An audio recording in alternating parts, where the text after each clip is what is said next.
Hello guys! So, ngayong araw na pag-usapan na naman natin kung paano po i-handle yung objections.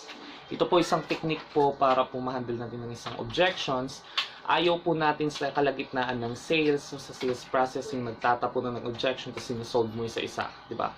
May objections customer, so solve mo. May objection na naman, so solve mo. May objection na naman, iso-solve mo.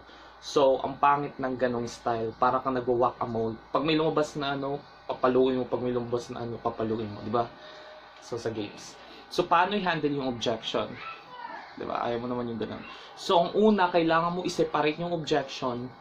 Tapos, kasi nakakahinder to sa natin Makuklose na natin yung sale Makukuha na natin si customer Ang kinapangit, dahil nga sa objections na to, hindi natin nagawa yun. Diba? So, again, tuturo ko, i-separate yung objection, tapos sabihin mo, customer, pag ma-solve po ba natin to, kukuha ka na. Direktahin mo. Sa sales kasi ang kinapangit sa mga tao hindi rekta. Sabihin mo agad.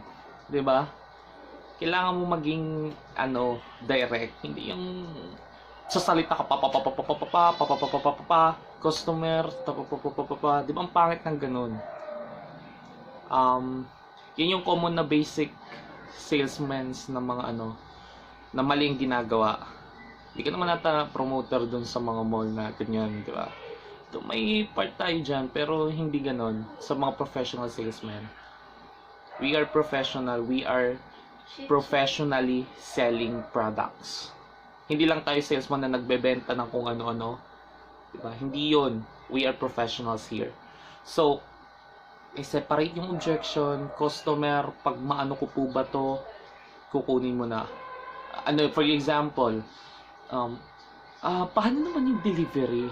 Kailangan ko na kasi yung product, customer, pag makausap po si boss o kaya yung management namin na mas mapadali yung delivery, kukunin mo na ba yung products?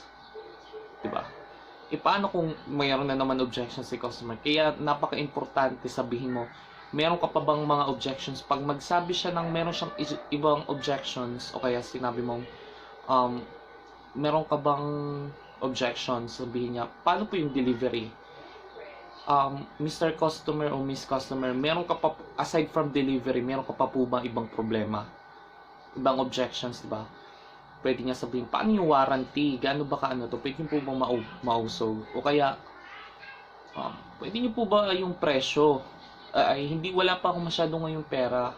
Pwede po ba installment? Yung cost ng product, masyado naman mahal. So, ngayon, ipunin mo muna yung objections. Tapos tsaka mo siya i-handle. Sabihin mo, ito technique, guys. Sabihin mo, sa doon, ano yung pinaka-importante?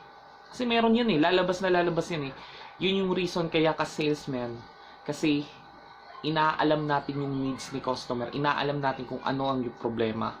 Ano ang dahilan ng objection ni customer. Kasi meron yung pinaka-importante, hindi lang yun Meron ka lang isa doon masolve. Sabihin mo, sa isa, kumari, 8 yung objection niya, di ba, ginilid mo. Inisip mo sa gilid na, tinan mo tinabi. Ano yung pinaka-importante doon, Miss or Mr. Customer? Pumili ka, maybe may isa ka na pinaka-importante, 2. Tapos sabihin mo yun lang yung mo, kasi yun talaga yung pinaka nila Sabihin mo, pag masolve ko po ba yung isa o 2 objection, bibili ka na ba? Kukunin mo na ba serbisyo namin? So, yun guys, isa po yung way na pag-handle po ng mga objections. Kasi, yung sa sobra pong daming objections, minsan nagkakamali na tayo ng sinasabi, minsan nagsisinungaling na yung iba. So, yun lang po. Salamat.